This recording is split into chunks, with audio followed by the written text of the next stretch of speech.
ഇന്ന് ഓഗസ്റ്റ് 18. ഇന്നൊരു മോന്റെ ബർത്ത്ഡേ ആണ് കേട്ടോ. ഈ മോനെ ഫാമിലീനെ ഞാൻ ഇന്ന് വരെ നേരിട്ട് കണ്ടിട്ടില്ല. ഇവര് നമ്മളെ കോണ്ടാക്ട് ചെയ്യുന്നത് ഒരു വീഡിയോ കണ്ടതിന് ശേഷമാണ്. ഏത് വീഡിയോ എന്നല്ലേ, നമ്മൾ 3 മാലാകുട്ടികളുടെ വീഡിയോ ചെയ്തിരുന്നില്ലേ 1-2 തവണയായിട്ട്. ആ വീഡിയോ കണ്ട് അവരെ ഒത്തിരി ഇഷ്ടപ്പെട്ടിട്ടാണ് ഈ ഒരു ഫാമിലി നമ്മളെ കോണ്ടാക്ട് ചെയ്യുന്നത്. അവർ പറഞ്ഞ കാര്യം, എൻ്റെ മോന്റെ പിറന്നാൾ ഞങ്ങൾ അങ്ങനെ ആഘോഷിക്കാറില്ല, പക്ഷെ ഈ പിറന്നാളിന് നിങ്ങളൊരു കാര്യം ചെയ്യണം. എൻ്റെ മോന്റെ പിറന്നാൾ ദിവസം ആ മക്കൾക്ക് എന്താണോ ഇഷ്ടമുള്ള ഭക്ഷണം അത് നിങ്ങളൊന്ന് മേടിച്ചു കൊടുക്കുമെന്ന് ചോദിച്ച് നമുക്ക് കുറച്ച് പൈസ ക്രെഡിറ്റ് ആക്കിയായിരുന്നു. വളരെ സന്തോഷത്തോടു കൂടി ആ ദൗത്യം ഞാൻ ഏറ്റെടുത്തു. നേരെ മക്കളുടെ അടുത്ത് പോയി എന്ത് വേണമെന്ന് ചോദിച്ചപ്പോഴാണ് അവർ പറഞ്ഞത് ഞങ്ങൾക്ക് ബിരിയാണി മതിയെന്ന്.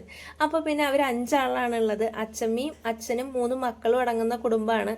അപ്പോൾ അവർക്ക് നേരെ 2020 പോയി ബിരിയാണി വാങ്ങി. അതിനുശേഷം ബാക്കി പൈസ ഉള്ളതുകൊണ്ട് തന്നെ ഞാൻ കേരള സ്റ്റോറിൽ പോയി കുറച്ച് വീട്ടു സാധനങ്ങൾ വാങ്ങി. എന്നിട്ടും ബാക്കി പൈസ വന്നു. അപ്പോൾ നമ്മുടെ ഇക്കാൻ്റെ കടയിൽ വന്നിട്ട് കുറച്ച് പച്ചക്കറി അത്യാവശ്യമുള്ളതെല്ലാം മേടിച്ചു. എന്നാലും 86 രൂപ ബാക്കിയായി. അതിനും കൂടി എന്തെങ്കിലും വാങ്ങണം എന്ന് ആശയമുള്ളതുകൊണ്ട് തന്നെ നേരെ ഫ്രൂട്ട്സ് കടയിൽ പോയി അവരോട് കാര്യം പറഞ്ഞു. ചേച്ചി 86 രൂപ ഉണ്ടല്ലോ, അതിങ്ങോട്ട് തന്നേക്ക്, ബാക്കി ഞങ്ങൾ സെറ്റാക്കി തരാൻ പറഞ്ഞു. കുറച്ച് ചോളവും ആപ്പിളൊക്കെ പാടെ എടുത്ത് 94 രൂപയുടെ ബില്ല് തന്നെങ്കിലും ആ 86 രൂപ അയച്ചോളാൻ പറഞ്ഞു. അവർക്കും ഒരുപാട് നന്ദി. അവിടെ നിന്ന് നേരെ വണ്ടി എടുത്ത് ഞാൻ ഈ 3 മക്കളുടെ അടുത്തേക്കാണ് പോയത്.